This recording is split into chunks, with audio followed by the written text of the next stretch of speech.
Bonjour et bienvenue dans ce nouvel épisode des Sisters Babble. Le podcast qui vous accompagne vers la reconnexion et l'épanouissement de votre être véritable. Alors du coup, aujourd'hui, nous avons l'honneur d'accueillir Séverine Barbier pour nous parler de tout ce qui est thérapie entéogène. Mais avant, on voulait vous faire un petit rappel sur le fait que c'est uniquement à titre d'information et l'utilisation des entéogènes reste interdite en France. Notre but n'est pas de vous inciter à en prendre, mais uniquement de partager avec vous notre curiosité pour les psychédéliques. Alors, bonne écoute à vous et on se retrouve tout de suite.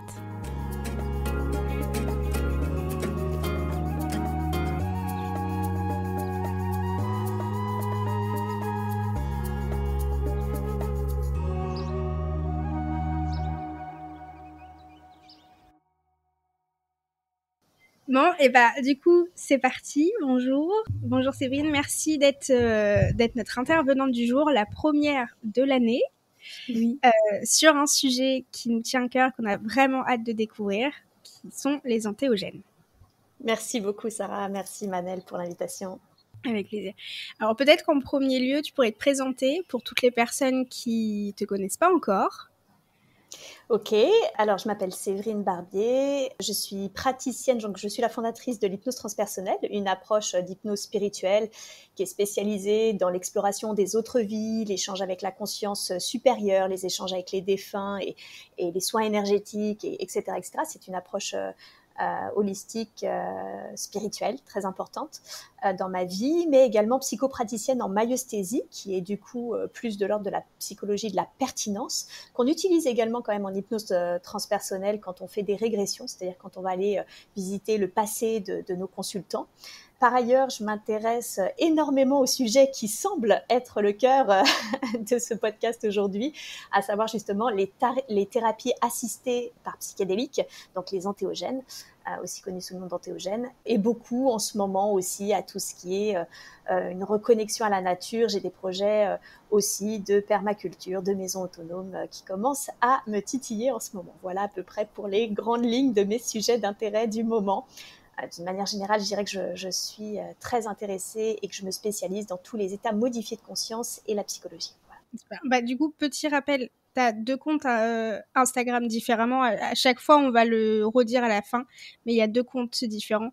Un sur les entéogènes, un sur l'hypnose. Donc, si vous êtes intéressé par les deux, n'hésitez pas. Alors oui, il y en a même beaucoup plus parce que j'ai effectivement sur Insta, j'ai Séverine Barbier, mais j'ai également hypnose transpersonnelle. Il y a thérapie.entéogène du coup, et il y en a un tout récent que j'ai créé hier, mais que j'ai pas du tout encore diffusé, qui s'appelle De la ville à la campagne, avec des points à chaque fois, quoi. Ok, bon super. Nous on mettra tout ça en lien pour pouvoir que ça soit plus facile pour les autres de te retrouver. Avec plaisir. Moi, la première question qui me vient du coup, c'est, je t'ai entendu même sur ton compte, sur l'utilisation des entéogènes, tu parles d'état de conscience modifié et d'entéogènes. Est-ce que tu lis les deux ensemble ?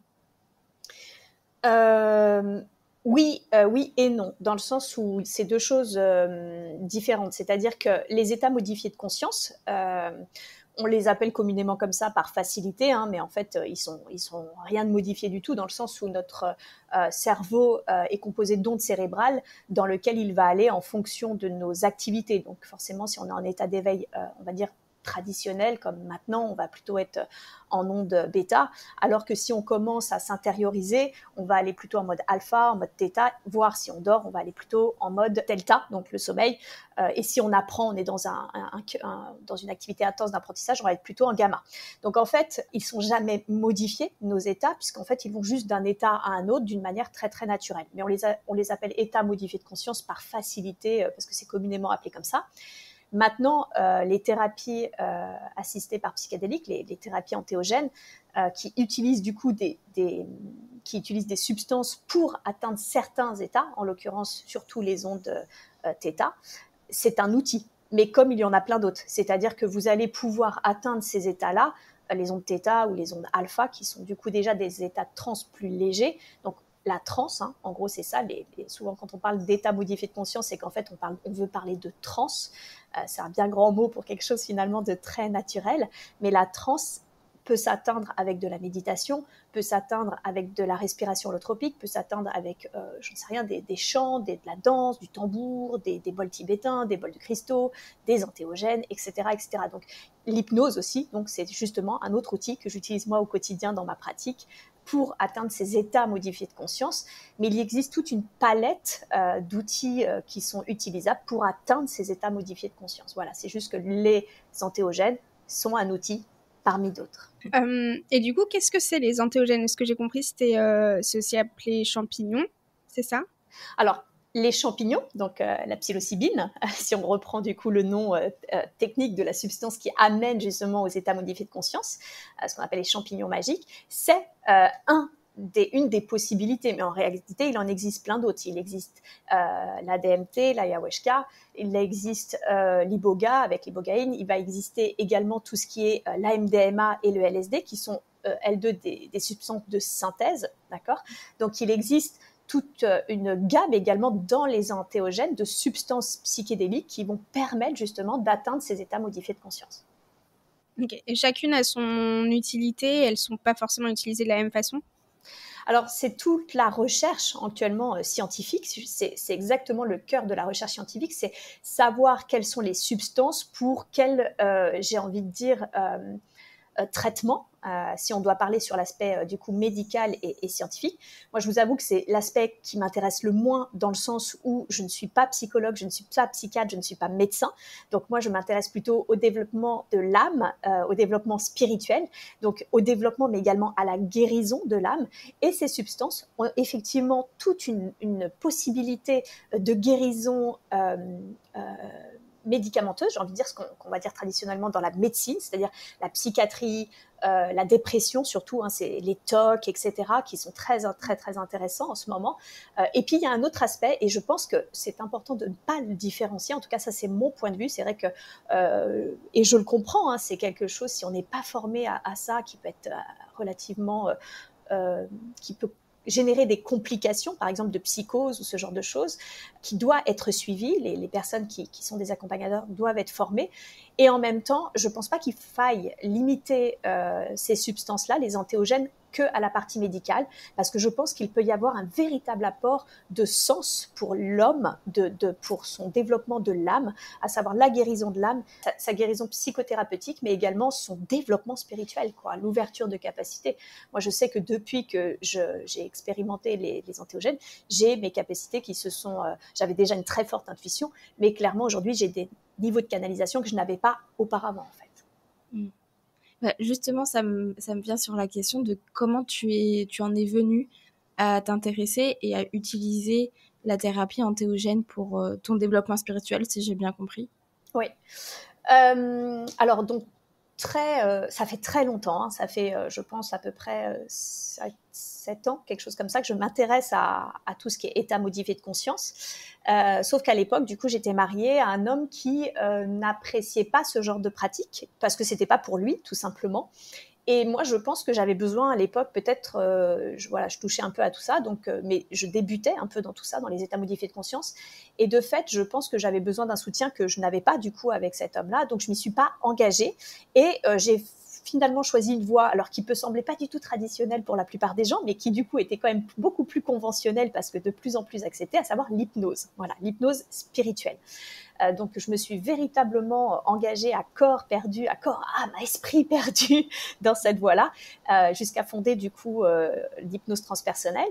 Et j'ai adoré, ça a pris beaucoup de temps, beaucoup d'énergie, et vraiment, j'ai adoré et j'adore toujours ce que je fais. Sauf que quand je me suis séparée de cet homme-là, déjà, moi, je commençais à avoir fait, alors on n'en fait jamais véritablement le tour, on apprend constamment, mais c'est vrai que je commençais à bien connaître ce que pouvait permettre l'hypnose. Et en même temps, je me sentais du coup beaucoup plus forte et rassurée dans tous les états modifiés de conscience et la psychologie, puisque en plus de l'hypnose, je m'étais formée également à des aspects plus psychologiques de l'être humain. Et de fait, le fait d'avoir ces connaissances-là, de mieux comprendre la psychologie humaine, de mieux comprendre ce qu'était l'hypnose et du coup les états modifiés de conscience, ça me rassurait sur éventuellement l'intérêt que je pouvais avoir dans les entéogènes. Ça me rassurait sur la prise moi-même personnelle d'entéogènes pour ma propre expérience. Donc voilà comment ensuite, avec ce divorce-là, je me suis de nouveau intéressée à cette thérapie-là. Je me sentais vraiment appelée, c'est difficile à expliquer, mais comme ça m'a semblé évident qu'il fallait que j'aille dans l'hypnose spirituelle, ça m'a semblé évident vraiment d'aller dans cette voie-là. Et c'est vrai que ma toute première expérience avec les entéogènes, qui était du coup sous MDMA, c'était vraiment, ça m'a confirmé un peu cet intérêt-là, ça m'a confirmé également l'évidence que j'avais, comme si j'avais moi-même une sorte de rôle à jouer, comme si justement toutes mes années de thérapie et personnelle, mais également en tant qu'accompagnatrice, à travers l'hypnose, à travers la psychothérapeutique, avec la myosthésie, etc., m'avaient donné le bagage justement d'accompagnatrice, et de fait de pouvoir moi-même expérimenter et accompagner les personnes dans ce domaine-là. Donc voilà comment j'ai commencé à me réintéresser à ça. Et c'est vrai que mon intérêt est double aujourd'hui, puisqu'il y a l'aspect personnel sur le fait de moi, je vois bien que ça a ouvert mes capacités, je vois bien que ça m'ouvre à certaines compréhensions, à une certaine sagesse, mais également aux structures de la réalité. C'est difficile à expliquer, mais c'est vrai que ça me fait mieux comprendre la structure finalement de notre réalité sur Terre, et d'ailleurs pas que sur Terre. Ça m'ouvre également à mon humanité à moi, ça me donne envie également d'accompagner d'autres personnes avec ça, avec les entéogènes, même si pour l'instant en France, voilà, c'est interdit et qu'il faut le faire hors France. Mais c'est vrai que tout ça, c'est en ce moment, j'ai envie de dire, assez récent dans ma vie. Et en même temps, je sens que mon bagage passé en psychothérapie et en accompagnement est très aidant, en fait, et facilite très naturellement cette autre voie, cette deuxième voie qui sera parallèle à l'hypnose transpersonnelle. C'est génial. Ça a l'air hyper intéressant, en tout cas. Merci. Toi, tu l'utilises donc pour l'instant uniquement pour toi. Oui. Dans quel but tu utilises la thérapie entéogène ? Alors, c'est très intéressant. Alors, je compte, normalement, en 2023, il y a une formation qui est prévue justement pour que je puisse accompagner. Alors, je le dis encore une fois, hors France, hein, bien sûr. J'ai reçu, par exemple, en canalisation, toute une formation également pour former des praticiens à devenir praticiens accompagnateurs en entéogène. Je ne sais pas du tout quoi faire de cette formation parce qu'elle est complètement interdite en France, donc je l'ai canalisée en un rien de temps et elle est hyper complète, mais je ne sais pas quoi en faire, donc on verra bien ce que m'amène le temps. Et pour revenir à ta question, moi au début, je l'utilisais vraiment dans un aspect uniquement psychothérapeutique, c'est-à-dire que très vite, quand j'ai commencé à prendre des entéogènes, je me suis rendu compte que ça me faisait travailler, mais genre j'avais l'impression qu'une séance me faisait gagner 1 an de psychothérapie, quoi. J'ai toujours beaucoup travaillé sur moi, et dans le développement personnel, et dans le développement spirituel, et dans le développement énergétique, etc. Mais là, vraiment, c'était incroyable. Ça me faisait revenir sur des points que j'avais loupés, ou sur des choses que j'avais mal intégrées et qui me permettaient de mieux comprendre certaines choses. Donc au début, uniquement dans un but psychothérapeutique, qui je pense était nécessaire, clairement. Mais je sentais que j'avais une sorte de frustration parce que, pour le coup, je voyais bien que certaines personnes autour de moi, elles, avaient par exemple des développements spirituels, des approfondissements spirituels. Et je ne comprenais pas pourquoi je n'accédais pas personnellement justement à des connaissances spirituelles, alors que je m'intéresse beaucoup à la structure de la réalité et à la spiritualisation de la matière. Donc je ne comprenais pas pourquoi. Et en fait, ça m'a répondu un jour où j'étais sous entéogène que j'étais beaucoup trop sous contrôle, en fait. C'est parce que justement, c'était comme si une partie de moi, c'était « Ah non, il faut forcément que ça soit du travail sur moi, du travail personnel, sinon c'est pas bien. Ça veut dire que tu prends des entéogènes dans un aspect festif, donc ça c'est vraiment mal, ça c'est très pas bien. » Donc en fait, il y avait une dualité en moi qui était très forte, très importante. C'était vraiment « Ouh, les gens qui prennent des entéogènes sur l'aspect festif, ouh là là, c'est mal. Non, moi je suis quelqu'un de professionnel, une accompagnatrice, donc il faut que ça soit forcément psychothérapeutique. » Et en fait, ça m'a clairement répondu qu'il fallait que je me foute la paix et que si je voulais justement une connaissance plus spirituelle que pouvait de la nature des choses et que pouvaient apporter les entéogènes, il fallait que j'arrête d'être dans des attentes de psychothérapie, en fait. Il fallait juste que j'accueille l'expérience pour ce qu'elle était, en fait. Donc voilà, donc il y avait vraiment cette notion-là. Et de fait, alors j'ai pas du tout encore eu le temps de pratiquer, parce que là j'ai mis en pause pendant 3 mois tout ce qui est thérapie entéogène, puisque je suis à l'étranger, dans un pays où ça rigole encore moins que la France, donc je ne vais pas m'amuser à ça. Mais ce qui est sûr, c'est que mon objectif en 2023, c'est d'accueillir, en fait, c'est de prendre peut-être un entéogène, alors toujours pas dans un aspect festif, parce qu'il y a quand même des conditions qui sont à respecter. Le set and setting dans les entéogènes sont très importants, et comme il peut y avoir une surchauffe du corps, c'est vrai qu'être avec beaucoup de monde, beaucoup de gens, dans de mauvaises conditions, ça pourrait apporter quelque chose pour le coup de négatif. Et en même temps, je suis sûre que ça peut relier l'humanité. Pour le coup, maintenant, je suis revenue un peu en arrière sur ça en disant, je pense qu'il se passe quand même des choses énergétiquement quand tout le monde est le cœur grand ouvert sous amour. Je suis sûre qu'on peut voir les choses très différemment. Mais par contre, voilà, sans aller aujourd'hui dans ces conditions-là de prise d'entéogène, je pense qu'il y a vraiment une partie de moi qui a envie juste de prendre l'entéogène sans forcément me dire je vais travailler sur moi. Juste voir, ok, je prends l'entéogène et j'accueille l'expérience quelle qu'elle soit en fait, et on verra bien ce qui se passe. Donc, est-ce que ça a un lien, parce que nous, en fait, ça me fait penser aux expériences qu'on a eues avec des cercles chamaniques, parce qu'on en a toutes les deux fait, et c'est vrai que c'est quelque chose qui est souvent associé. Est-ce que ça a un lien avec le chamanisme, ou toi, tu utilises une autre forme de spiritualité, par exemple? Alors, totalement, c'est totalement en lien, et je pense que c'en est originaire, même si aujourd'hui, il y a quand même autre chose qui se développe. Je me méfie beaucoup de ce mot chaman. Je crois aux chamans. Je crois fondamentalement qu'il y a des chamans. Je trouve que c'est juste un peu facile maintenant il y a beaucoup de gens qui d'un seul coup du jour au lendemain se disent je suis chaman en fait. Voilà. Donc c'est quelque chose.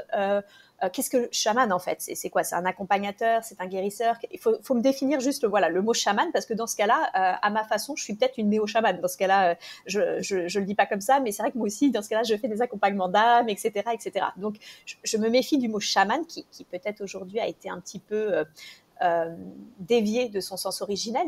Mais oui, je pense que c'en est originaire. Pourquoi? Parce que tout ce qui était ayahuasca, les champignons, l'iboga, etc., c'est des plantes en fait. Ce sont des plantes sacrées qui étaient sacralisées et qui étaient prises dans des contextes de communion avec la nature, mais également communautaire, c'est-à-dire c'était vraiment des groupes qui prenaient ça ensemble pour aider, de soutien, de compréhension, etc., de résolution des problèmes, soit communautaires, soit un individu avait un problème et toute la communauté était soutenante autour de lui, autour de la plante en question. Donc ça, c'est sûr que c'en est, je pense, l'origine, vraiment l'origine première. Maintenant, c'est vrai qu'avec la découverte de la MDMA et de la LSD, et surtout les années 60s qui ont débarqué, etc., et qui ont permis justement de diffuser, on va dire, les psychédéliques, il y a une autre utilisation des psychédéliques, et en même temps, avant les années 60-70 et les 16, tout ce qui est les hippies, le MDMA, par exemple, était déjà utilisé en thérapie. Les psychiatres, les psychologues aux États-Unis utilisaient déjà ça dans leur thérapie. Donc, est-ce que ce sont des chamans aussi? On pourrait les voir ainsi. C'est juste qu'ils n'ont pas les rituels tels qu'on les entend. Maintenant, moi, aujourd'hui, je fais pas. Je sais que par exemple, j'ai quand même des rituels. J'essaye de sacraliser le moment, justement, à savoir que je demande à ce que soit protégé le lieu dans lequel je suis, à ce que les êtres en présence, que ça soit humains, animaux, etc., soient protégés. Je remercie également la substance, quelle qu'elle soit synthétique ou pas. Donc, soit je remercie la substance, le créateur, soit je remercie la plante en soi. Donc, oui, ça c'est sûr que j'essaye quand même de faire un cadre un peu sacralisé, sans pour autant dire que je fais des rituels chamaniques. Voilà, je pense que je le fais à ma façon, d'une manière plus moderne. Je suis une femme qui vit en France en 2023. C'est forcément, on n'est pas du tout dans les mêmes conditions que si j'étais dans la jungle péruvienne. C'est évident en fait. Quand j'ai pris de l'iboga, j'ai fait une expérience à l'iboga au Gabon en juillet 2022. C'était encore différent. J'étais en pagne, j'étais grimée de peinture. On m'a fait faire un jeûne assez important. Il y avait vraiment tout un rituel de chants, de choses, etc. à faire, et vraiment vraiment tout un rituel initiatique avant la prise de l'iboga, qui était d'ailleurs assez compliqué.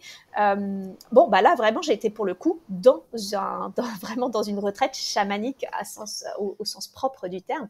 Alors que moi, quand j'en prends, déjà, j'en prends pas seule, je suis toujours accompagnée, soit d'un thérapeute, soit en tout cas de quelqu'un de confiance qui connaît justement aussi les entéogènes, qui a de l'expérience dans le sujet.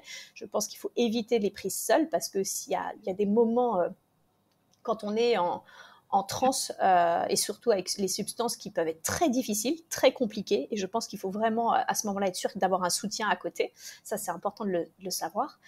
Et ensuite, il y a vraiment cette notion de se dire, ok, je sacralise le moment sans pour autant dire que je suis chamane, quoi. Voilà. Donc, je le fais un peu d'une façon plus moderne.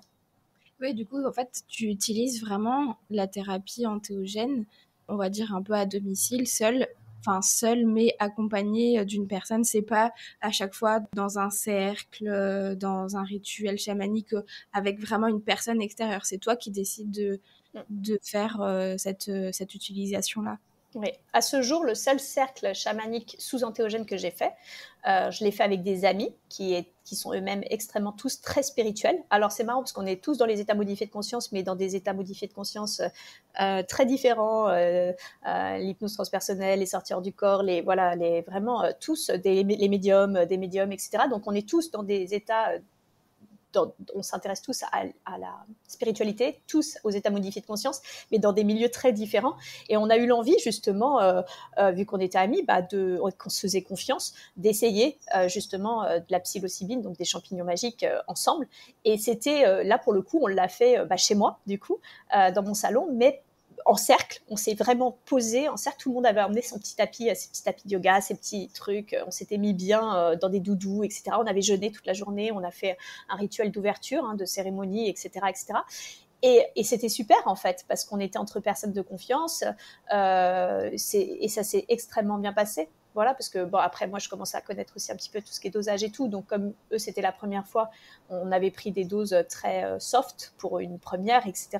Mais c'était doux, et c'était effectivement, par contre, quand on est en groupe, je conseille le cercle. Je conseille vraiment la forme du cercle et d'être ensemble, parce que être ensemble à ce moment-là, déjà c'est rassurant, il y a une énergie très particulière, et en même temps il y a vraiment on peut s'intérioriser, puisque j'avais dit à tous de pouvoir emmener éventuellement un masque pour les yeux, et de fait, si on en avait besoin, on pouvait très bien s'allonger sur son tapis, mettre son masque et s'intérioriser à ce moment-là, tout en étant du coup avec l'autre. Et en même temps, si quelqu'un n'était pas bien ou qu'une émotion émergeait, du coup, elle pouvait ouvrir les yeux, parler à quelqu'un. C'est ce qui est arrivé d'ailleurs au cours de la séance, parce que c'est très thérapeutique, les entéogènes. C'est pour ça pour laquelle je m'intéresse avant toute chose. C'est effectivement la thérapie, quoi. C'est extrêmement thérapeutique. Et est-ce que du coup, tu utilises aussi, parce que tu dis que c'était beaucoup du dosing, est-ce que tu utilises du micro-dosing aussi quotidiennement? Parce que je sais qu'il y a des personnes qui le font. Oui. Ouais. Non, moi j'en utilise pas. Les personnes qui le font normalement, elles sont le microdosing souvent sont utilisés soit pour la créativité, par exemple le microdosage de LSD parce qu'on veut plus de créativité, parce qu'on est un artiste ou je ne sais pas, soit parce que, et là la psilocybine est très adaptée à ça, soit parce qu'il y a cette notion de, par exemple de TOC ou de dépression ou ce genre de choses, et la psilocybine va aider justement à diminuer les TOC, à diminuer la dépression, etc., surtout avec le microdosage. Moi, personnellement, je suis peut-être une artiste dans mon domaine, mais en tout cas, je suis pas une artiste, je me considère pas comme une artiste à proprement parler, et je ne souffre pas de dépression chronique ou de TOC, etc. Donc, je n'ai pas d'intérêt à prendre du microdosage personnellement. Ok. Moi, il y a juste une question, je reviens sur ce que tu disais par rapport au fait d'être entouré par une personne. Donc, tu disais que c'était possible de prendre comme ça, seul chez soi, accompagné d'une personne de confiance. Est-ce qu'il faut que ce soit forcément une personne qui s'y connaisse au niveau de l'utilisation des thérapies entéogènes ou non? Si, clairement si.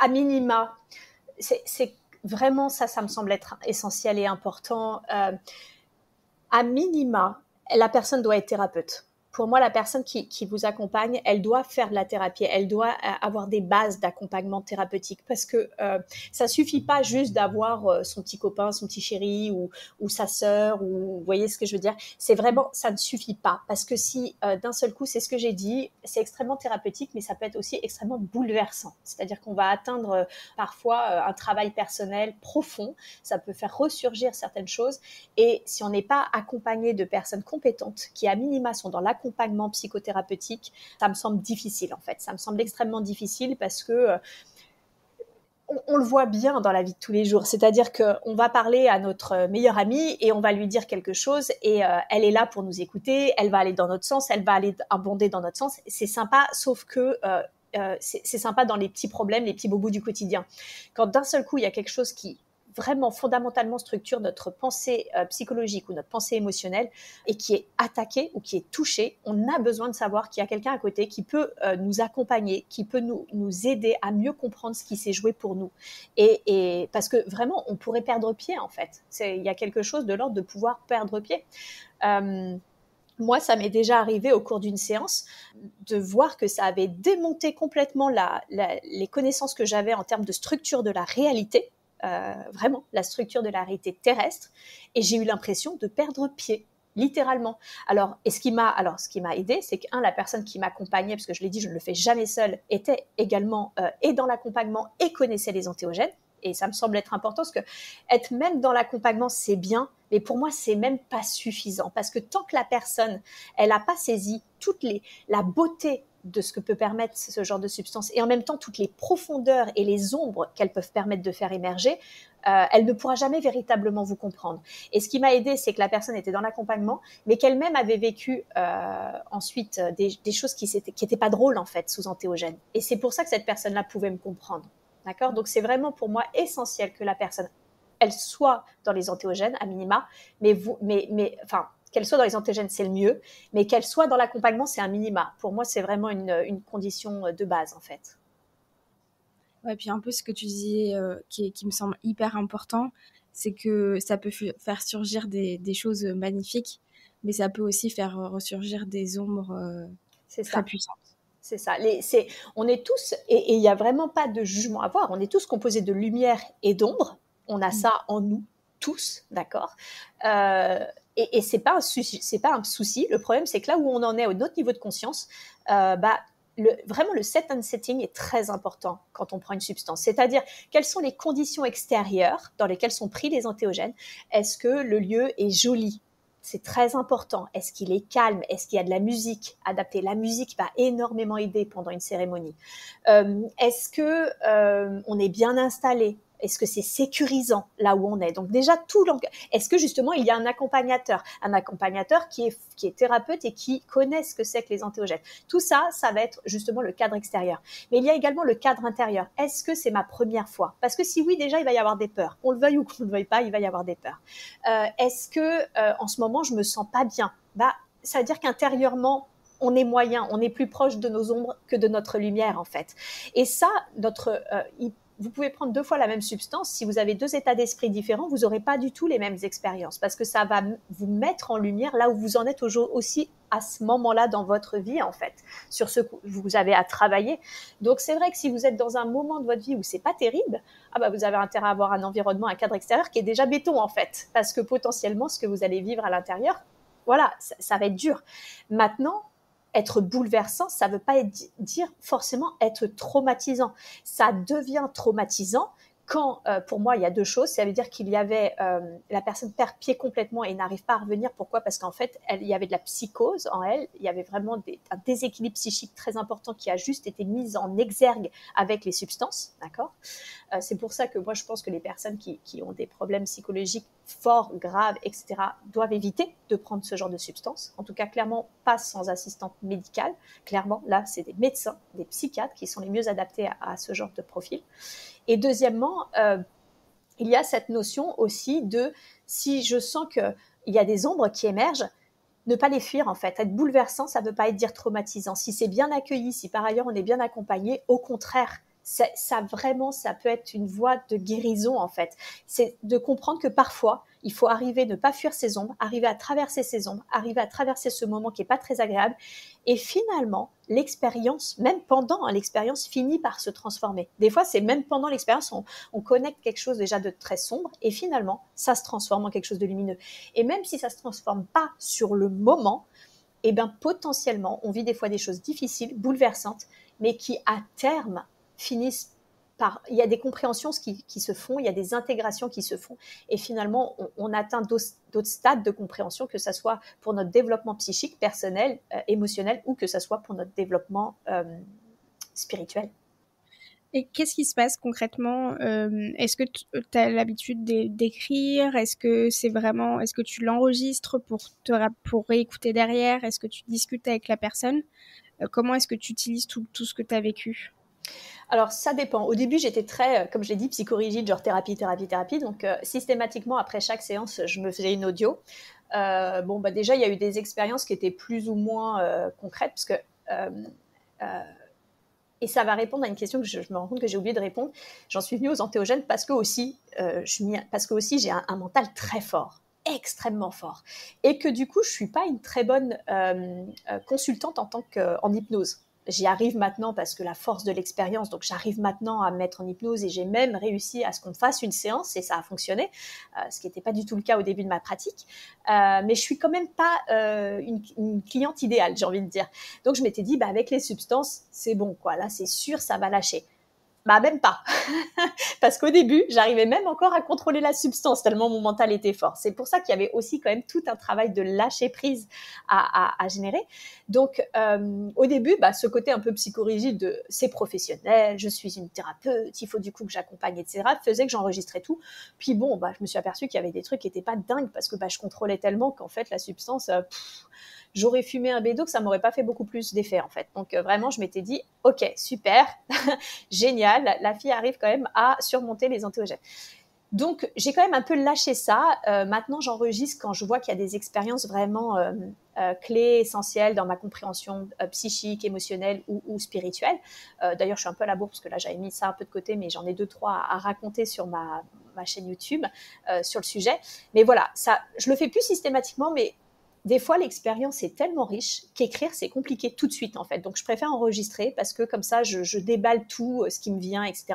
Et éventuellement, peut-être qu'un jour, je ferai, j'en sais rien, un livre ou quoi que ce soit de toutes ces expériences-là. Mais j'ai envie de dire ces expériences de néophyte, parce que c'est ça qui est intéressant. Je me place pas du tout en expert. Ce qui est intéressant, c'est que je découvre ce milieu-là et j'essaye de le partager aussi pour dire, voilà, la vérité, c'est que en tant que praticienne, accompagnatrice, je sais que ça peut être dangereux si c'est mal fait, parce que j'ai vu justement les ombres aussi de cette pratique. Et en même temps, par contre, soyons clairs, que c'est un booster pour le développement psychique, émotionnel et spirituel d'une personne.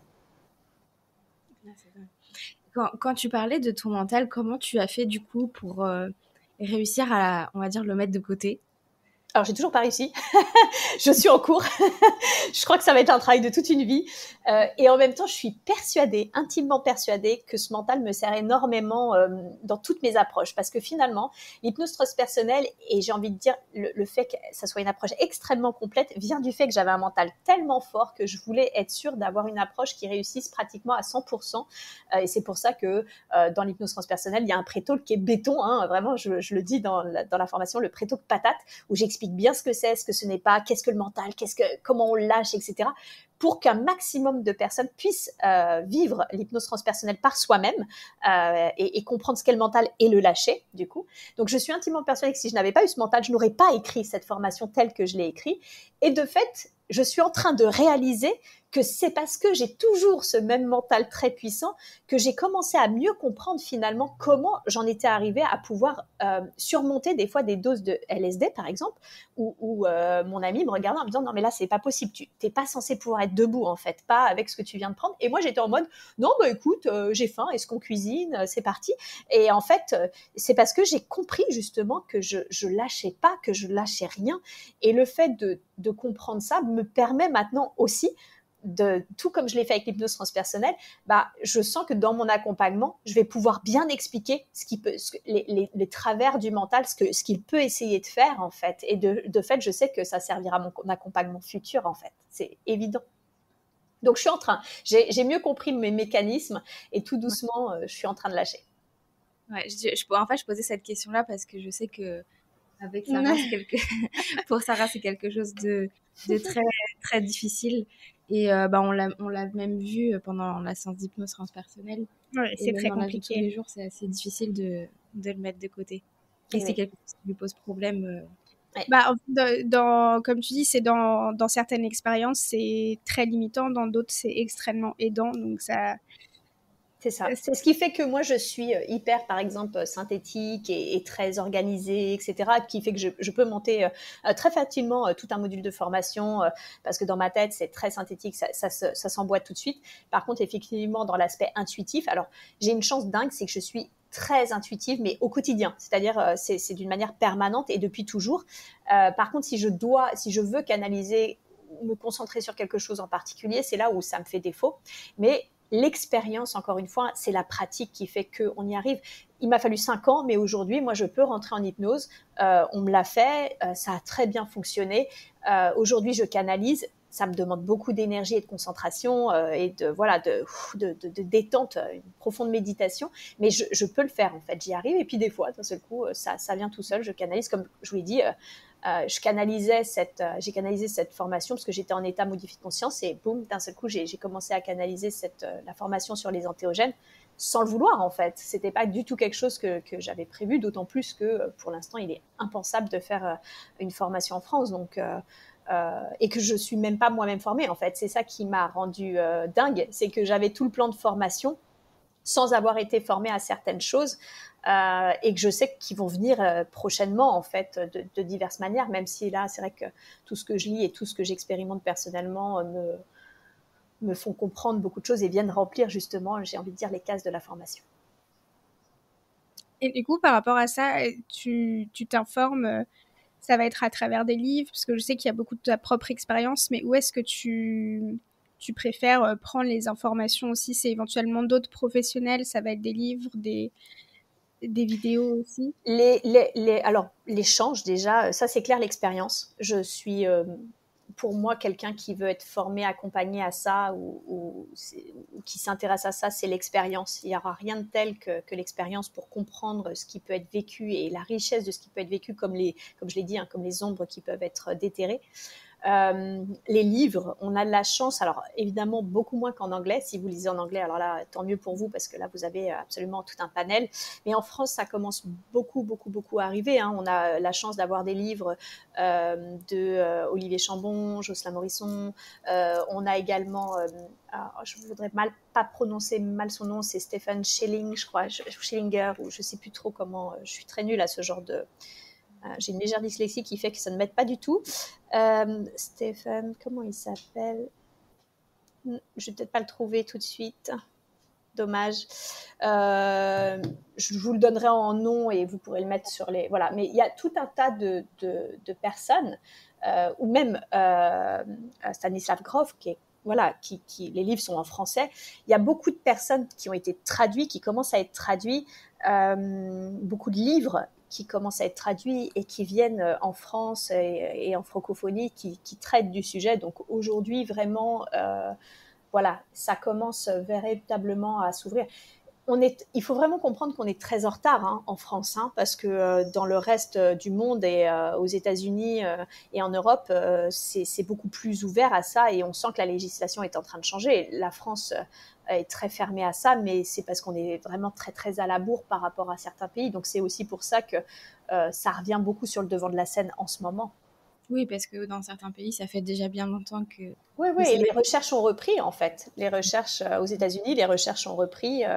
Il y a des grosses associations qui sont sur le sujet. Donc, c'est vrai que c'est très intéressant de s'intéresser au contexte des psychédéliques parce que c'est quelque chose qui était utilisé déjà en thérapie avant les années 60-70 et c'est parce que c'est devenu très festif et que les personnes ne voulaient plus faire la guerre alors qu'on était en pleine guerre du Vietnam que du coup ils ont été diabolisés en fait. C'est l'unique raison pour laquelle ça a été diabolisé, parce que les antéogènes ne sont pas, on ne peut pas être dépendant des antéogènes.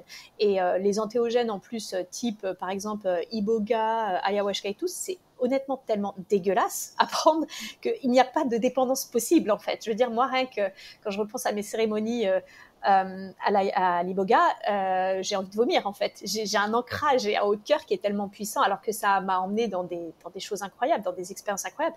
Mais vraiment, sincèrement, il n'y a pas de dépendance possible. Donc, ça a été diabolisé pour une raison bien précise. C'est parce que d'un seul coup, on s'est rendu compte, et c'est vrai que Big Pharma n'aime pas bien ça, qu'en une prise, on pouvait faire 1 an de psychothérapie, gagner, arrêter d'avoir des tocs, arrêter une dépression et tout, alors que bon, c'est quand même beaucoup mieux de vendre à quelqu'un des antidépresseurs et des anxiolytiques pendant 10 ans, 20 ans, etc. Donc ça, c'est vrai que ça ne plaît pas beaucoup. Et puis, sur l'aspect militaire, ça ne plaît pas beaucoup d'avoir des gens qui, d'un seul coup, sont non, mais faites l'amour, pas la guerre, en fait. Donc, et qui se reconnectent à la nature et qui se reconnectent au cœur, etc. Donc, ça n'a pas beaucoup plu. Donc, c'est pour ça que ça a été diabolisé. Le souci, c'est que ça a été un tel ancrage qu'aujourd'hui, voilà, on a du mal à se défaire de l'image que l'on a des PDL, d'autant plus qu'après, ils sont arrivés sur les aspects festifs et que les médias se sont bien chargés de se dire, mon Dieu, le nombre de morts, de drogués, etc., etc. Donc, ça n'a pas aidé. Oui, complètement. Il y a un documentaire d'ailleurs qui explique bien tout ça sur Netflix. Je ne me rappelle plus du tout Oui, Aux confins de l'esprit. Voilà, avec le livre justement qui s'appuie sur le livre de Michael Pollan. Alors franchement, lisez les deux. Enfin, lisez le livre de Michael Pollan et regardez le documentaire parce que je les trouve finalement très différents.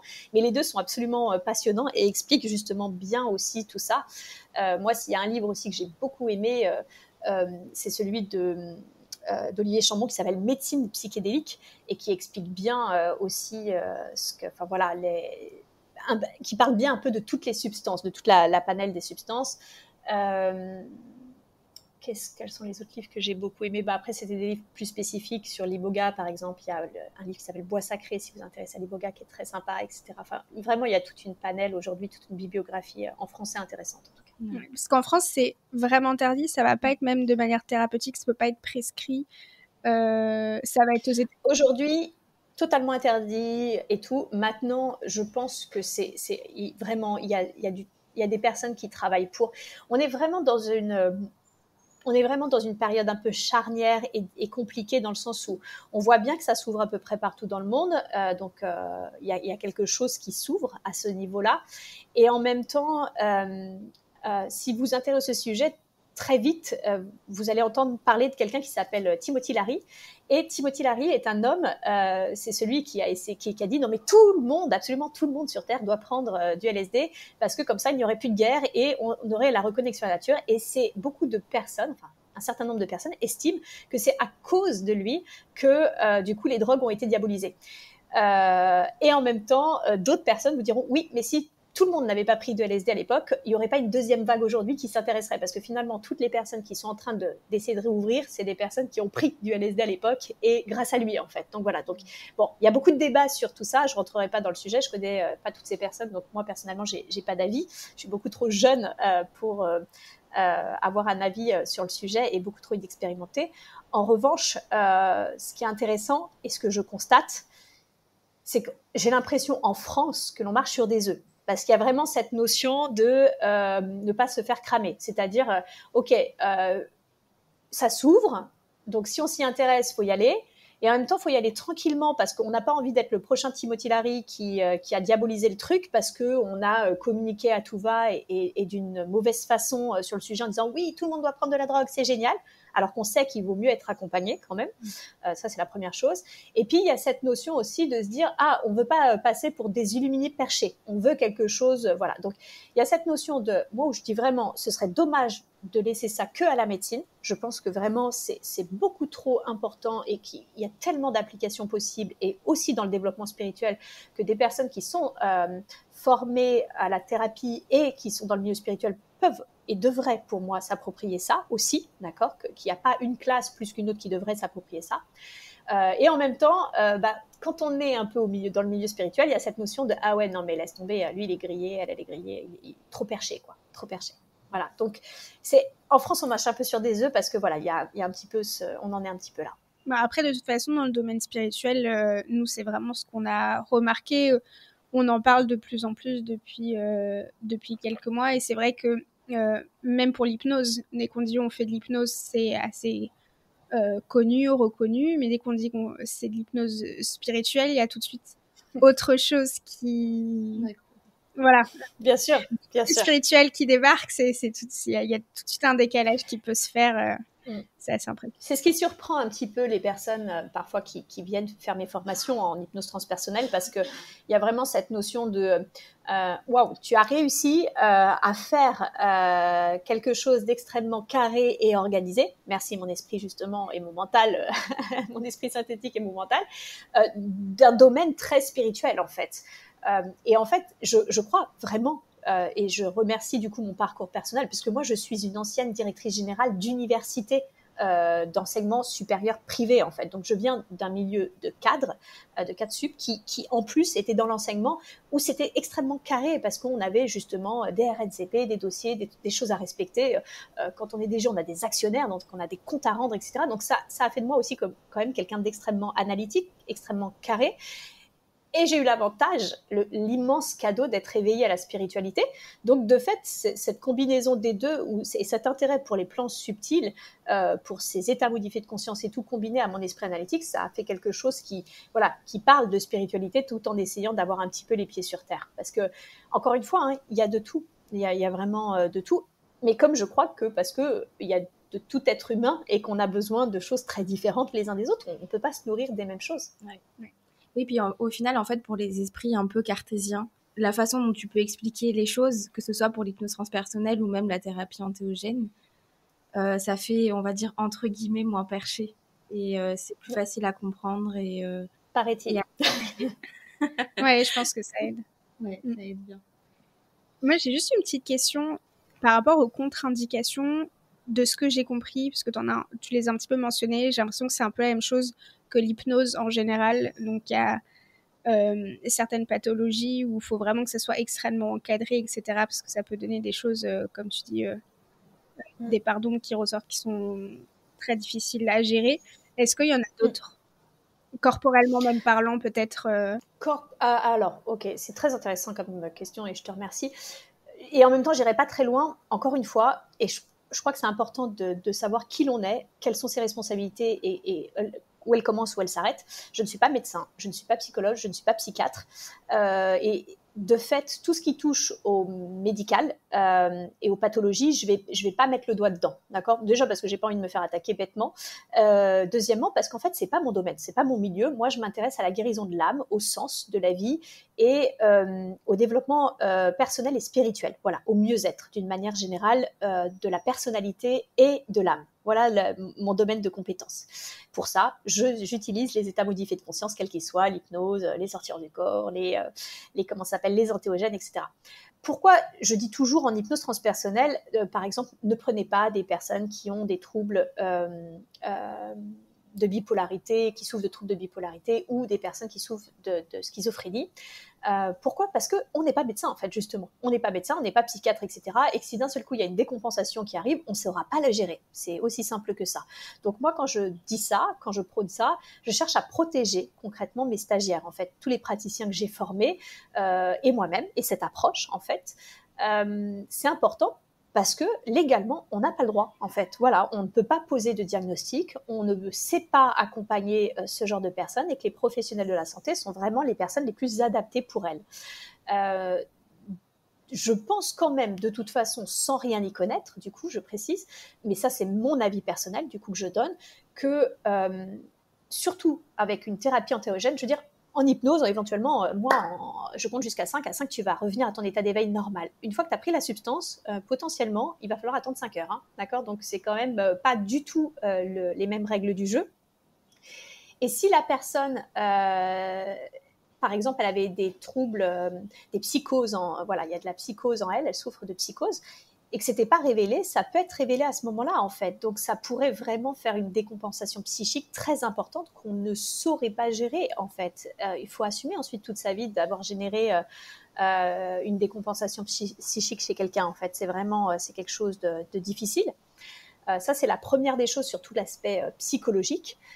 Donc, je pense que les personnes, je crois, je ne sais pas si elles sont accompagnées aujourd'hui dans la recherche, puisque je sais qu'il y a des recherches. Je sais que tout ce qui est la dépression, c'est étudié. Je sais que tous les stress post-traumatiques sont étudiés. Je sais que les addictions, parce qu'on peut s'arrêter vraiment, c'est là où on dit que c'est de la drogue et en même temps on utilise des drogues pour arrêter d'autres drogues. Donc c'est là où il y a un manque de cohérence pour moi. Mais voilà, je sais que les addictions peuvent être traitées également avec ça. Je sais que les TOC peuvent être traités. Voilà, il y a énormément d'applications à ça. Je sais maintenant que tout ce qui est la psychiatrie, voilà, il faut faire attention à tout ça parce que ça peut générer des problèmes plus grands encore. Ça, c'est la première des choses. Pour l'aspect physique, alors souvent, c'est les interactions médicamenteuses qui sont étudiées et c'est là où je dis il faut faire quand même très attention et c'est mieux d'être formé à tout ça parce que s'il y a des personnes qui ont certains traitements, bah, potentiellement, ça peut venir, c'est de la chimie, hein, d'accord ? Donc, si on prend une substance et que la personne elle est sous traitement, bah, chimiquement parlant, comment réagissent ces deux substances ensemble ? Voilà. Et je sais qu'il y a des substances qui ne se marient pas bien du tout. Donc, il faut vraiment faire très attention aux traitements qui sont pris par les personnes qui prennent des entéogènes. Ça, c'est la première chose. Et ensuite, je sais aussi que ça peut faire, certaines substances peuvent faire comment ça s'appelle, des accélérations cardiaques. Donc, évidemment, si vous savez que vous avez des troubles cardiaques, bah, peut-être que ce ne serait pas très malin, éventuellement, de prendre des substances qui peuvent avoir ce genre de conséquences, à savoir la tachycardie ou ce genre de choses, quoi. On va peut-être éviter. Donc, voilà, les problèmes cardiaques, les interactions médicamenteuses, voilà, je suis sûre qu'il y en a plein d'autres que j'oublie de citer. Mais voilà, c'est tout ce qui est psychiatrie, etc., il faut faire attention. Après, je pense qu'il faut aussi... en grosse partie, utiliser l'intuition fait beaucoup. Je pense que si à un moment donné, même si vous avez pris la décision d'en prendre, même si c'est encadré, que tout est fait et que sur le moment même, vous voulez pas du tout la prendre, le prenez pas. Parce que je pense que l'intuition joue beaucoup aussi. Peut-être que votre corps sait que c'est pas le moment, par exemple. Votre inconscient, votre conscient. Donc, je pense que... C'est ça. Mais ça, c'est pour l'aspect consultant, j'ai envie de dire. C'est la personne qui prend, c'est le psychonaute en fait. Hein. C'est comme ça qu'on appelle les personnes qui prennent des substances. C'est les psychonautes, du coup, qui doivent écouter leur intuition. Et en même temps, on sait très bien comment marche l'être humain. C'est extrêmement difficile d'écouter son intuition. J'ai eu une fois une expérience où justement mon intuition me disait de ne pas y aller en fait. Et du coup, je me suis dit, bah mince, alors, est-ce qu'il ne faut pas que j'y aille parce que ça va mal se passer, etc. Donc, au pendule, j'ai commencé à poser plus de questions, à essayer d'aller creuser un petit peu tout ça. Et en fait, bon, je sentais que c'était pas violent, voilà, ça me disait, n'y va pas. Et en fait, quand j'ai têtu, je vous dis mental, je ne me suis pas écoutée, j'y suis allée et en fait l'expérience, j'ai eu de la chance, c'est pas qu'elle s'est mal passée, c'est qu'en fait il s'est rien passé, c'est vraiment donc c'est que j'ai dépensé 500 € pour rien, pour un accompagnement qui n'a servi strictement à rien. 500 € juste l'accompagnement, mais il y avait l'aller-retour parce qu'en plus c'était pas du tout, c'était assez loin, donc il y avait tout l'aller-retour en train à faire, aller et retour. Donc finalement, je crois que j'en ai eu pour 800 € entre l'hôtel, le logement, enfin voilà, tout ça, le train, etc. et l'accompagnement. Ouais, j'ai vraiment eu l'impression de mettre 800 € à la poubelle en fait, alors que concrètement, dès le début, ça me disait, ça n'y va pas en fait. Voilà, mais n'y va pas, c'est parce que ça va mal se passer ou parce que ça sert à rien. Voilà, maintenant, je pense, et ça c'est important, que le psychonaute doit s'écouter, et si c'est pas le moment, ou c'est pas la bonne personne, toujours pareil, moi j'ai toujours choisissez vos praticiens avec soin, c'est très très important, parce qu'on l'a dit, le set and setting et dans l'encadrement extérieur, l'accompagnant, vous devez avoir confiance en cette personne. Si vous n'avez pas confiance en cette personne, oubliez en fait. C'est pas la peine. C'est pas avec cette personne-là que vous devez être accompagné. Mais justement pour les personnes qui sont débutants et n'y connaissent pas grand-chose, on sait que dans ce milieu-là, malheureusement, il peut avoir tout et rien, et surtout des personnes qui, au final, ne sont pas si bienveillantes que ça. Comment être certaine de trouver le bon praticien, le bon accompagnateur pour tout ça? Il faut échanger. En fait, votre accompagnateur, c'est un être humain, donc il a ses ombres et ses lumières. Ça, c'est déjà, soyons très clairs. Moi, je pense que c'est quelqu'un, si je devais pour moi définir ce qu'est un bon accompagnateur, la première chose, c'est que c'est quelqu'un avec qui vous avez pu échanger, de préférence par téléphone, mais si ce n'est au moins minima par mail, avoir des échanges en tout cas, et que vous sentez. D'accord, vraiment avec qui vous sentez. Je vous l'ai dit, c'est pas une hypnose, c'est pas quelque chose au bout de 5 tu vas revenir et basta. Si vous avez pris la substance, vous devez être sûr que la personne elle sera là pour vous. Voilà, ça c'est la première des choses. Donc c'est quelqu'un avec qui vous avez pu échanger et avec qui vous avez le feeling. Là justement, je rejoins vraiment Sarah sur la notion d'intuition, écoutez-vous. Vous devez avoir du feeling avec cette personne. Moi pourtant la personne avec qui je vous ai raconté je l'avais déjà fait avec elle et ça s'était très bien passé, hein, et il s'était passé plein de choses. Mais là, la deuxième fois, ça me disait non en fait. Donc comme quoi, hein, c'est vraiment important de s'écouter toujours. D'accord ? Donc ça c'est déjà pour moi la première chose, c'est que en tant que consultant, on doit s'écouter et choisir avec soin son praticien. On doit le sentir. Si on le sent pas, c'est pas la peine.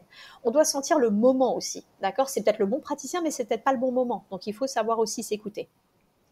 Enfin, le praticien pour moi doit avoir au moins quelques années dans l'accompagnement et de l'accompagnement d'être humain en fait, dans l'accompagnement psychologique, dans l'accompagnement. C'est important que la personne sache vous accompagner, c'est très important. Et deuxièmement, la personne doit avoir elle-même pris des substances. Elle ne peut pas vous comprendre, elle ne peut pas comprendre ce qui se passe pour vous si elle ne connaît pas ce qui se passe. Enfin, je veux dire, c'est impossible. Je sais quelle est la difficulté pour les personnes qui viennent voir en hypnose transpersonnelle de lâcher le mental parce que justement, il m'a fallu des années pour comprendre comment ça fonctionnait, etc. Et c'est ce qui m'a permis justement de pouvoir écrire cette formation. Si la personne, elle n'a pas elle-même vécu tout ça et plusieurs types d'expériences, c'est-à-dire dans la lumière, dans l'ombre, des moments difficiles, etc., avec différentes substances, elle ne peut pas vous comprendre. Voilà, ça c'est la première des choses. Et deuxièmement, elle doit connaître les dosages, elle doit connaître la qualité des produits, où est-ce qu'elle les trouve. En France, c'est extrêmement compliqué puisque c'est interdit, donc c'est pour ça que c'est souvent plutôt à l'extérieur. Elle doit connaître également les différentes substances. Les substances n'ont pas du tout la même énergie, c'est-à-dire que moi, si je prends de la psilocybine, je vous promets, j'ai la conscience de la terre qui m'arrive tout de suite. Les premières images que j'ai systématiquement, quasiment, ça grouille. C'est-à-dire que je suis dans la terre et je vois des insectes qui grouillent, des limaces, vraiment ça grouille, quoi, des rampants, etc. Je sens que la plante a sa propre conscience et qu'elle me montre sa conscience. Ce qui n'est pas du tout pareil quand je suis sous MDMA ou sous LSD, qui sont plutôt synthétiques aujourd'hui et qui me montrent des choses très différentes. Donc en fait déjà, quelle est aussi la plante que vous prenez ? Est-ce que la personne, elle connaît bien la substance qu'elle vous donne ? C'est des choses très différentes. D'accord ? Donc il y a des plantes qui plus ou moins, qui vous montreront plus ou moins leur propre conscience. Je sais que, je ne l'ai pas encore fait, mais je sais que l'ayahuasca, on me parle souvent avec les personnes avec qui j'échange, me dit souvent que la plante a sa propre conscience et qu'elle va vous donner accès à votre inconscient, mais qu'elle va vous donner aussi accès à sa conscience à elle, en fait. Donc, tout ça, il faut que le praticien soit formé à tout ça, connaisse tout ça. Et ça me semble être important pour d'avoir échangé avec la personne sur ces sujets-là, avec votre futur praticien. Oui, et puis être en confiance pour que tout se passe comme ça. Oui, bien sûr, bien sûr. Mais encore une fois, hein, on ne fait pas, et surtout pas en France, on ne favorise pas ce genre de prise, puisque, je le répète, c'est interdit en France. Donc, intéressez-vous à ça hors France, si ça vous intéresse. Merci beaucoup. Est-ce que tu as d'autres questions ? Non, en fait, moi j'ai plus. C'est ça. Mais... Non, moi j'ai plus du tout de questions. Juste peut-être celle qu'on pose à chaque fois à la fin. Est-ce que tu aurais un mot pour nous de la fin, que ce soit en rapport avec l'épisode ou pas du tout, un message à faire passer, quelque chose qui te vient? On est en 2023, on est le 3 janvier 2023. Du coup, j'aurais envie que ça soit quelque chose d'un peu général, mais il y a des choses qui me semblent importantes et de plus en plus importantes, où je sens que je me reconnecte énormément à ça, et alors peut-être justement grâce aux entéogènes. En tout cas, ce qui est sûr, c'est que ça devient très très fort en moi. C'est l'importance véritable d'une véritable connexion à Gaïa, une véritable connexion à la nature, quelle qu'elle soit, mais voilà, j'inviterais vraiment les personnes à être plus connectées à la terre, à la nature, aux animaux. Je pense qu'on a énormément à apprendre de ces êtres, des arbres, des animaux, etc. Une plus grande communauté, un plus grand soutien, la sororité, que ce soit entre sœurs, mais entre sœurs humaines également, sans forcément exclure les hommes. Je crois en l'équilibre. Moi, je crois vraiment en l'équilibre de toute chose. Et même si je pense que le monde a besoin de douceur et que ce sont les femmes qui l'apporteront dans ce monde, je pense qu'il est important dans cette féminisation de ne pas oublier l'énergie masculine et qu'elle soit équilibrée en fait. On a énormément à s'apporter, l'un ne doit pas effacer l'autre. Je pense que c'est vraiment un équilibre à trouver. Donc en tout cas, plus de communauté, plus de soutien, plus d'entraide, voilà ce qui me vient. Et puis une plus grande ouverture encore du cœur et de l'esprit. Je l'apprends énormément à mes stagiaires pendant la formation, c'est accueillir. Nous sommes et je le dis toujours, nous sommes des accompagnateurs, nous ne faisons pas, nous accompagnons ce qui vient à la conscience de la personne, et tout est juste parce que tout est réel, et que la personne, si elle pense comme ça, si elle croit ce qu'elle croit, elle a raison, parce que dans ses croyances, dans son mode d'éducation, dans ses expérimentations, elle croit en tout ça parce que justement elle a vécu tout ce passé, etc. Et que voilà, le tout s'expérimente dans le tout. Donc c'est ce qui fait aussi justement la richesse de cette terre, c'est toutes nos différences, et ce qui est difficile, c'est d'accepter ça. Moi, je ne suis pas capable d'accepter quelqu'un qui m'agace, en fait, qui me tape sur les nerfs, ou dont je ne partage pas les valeurs. Pour autant, par contre, je sais pertinemment que cette personne-là a son rôle à jouer sur Terre, que ce qu'elle expérimente est tout à fait juste, et que la Terre en a besoin. Voilà. Donc, il y a vraiment cette notion, ça ne veut pas dire que vous devez accepter dans votre univers des personnes qui ne vous correspondent pas du tout. Au contraire, je pense qu'il vaut mieux se rapprocher de personnes avec qui on sent une affinité, quitte à devoir nettoyer un petit peu nos relations passées, mais sans pour autant se fermer le cœur ou l'esprit aux autres, parce que dans leur expérience, elles ont raison. Voilà, le tout s'expérimente dans le tout. Merci infiniment, Séverine. C'est un beau message de fin. Ah oui, complètement. Merci à vous, merci beaucoup les Sélénites, c'est ça, sister, c'est comme ça qu'on dit, pour l'invitation. Merci beaucoup pour ton partage en tout cas. On partagera tes réseaux sociaux, et si vous voulez retrouver Séverine, on partagera tout ça en bas dans les barres d'infos de tous les comptes différents. Ouais. Avec plaisir, merci beaucoup. À très vite. Alors, merci beaucoup de nous avoir écoutés. Merci encore surtout à Séverine pour toutes les informations extrêmement riches et super intéressantes. En tout cas, on espère que ça vous a plu, que ça vous a intéressé. Si vous avez d'autres questions, on va vous mettre en lien tous les différents comptes de Séverine Barbier. Vous pouvez aller lui poser les questions directement, entrer en contact avec elle, ou bien entendu nous contacter nous. Si vous avez envie de partager des expériences, si vous avez envie de poser des questions, nous restons à votre disposition. Comme d'habitude, si vous avez aimé ce podcast, on vous laisse aussi le noter, le partager au maximum, ça nous fait toujours plaisir d'avoir vos retours dessus. Et entre les deux, eh bien, prenez soin de vous. Bye bye.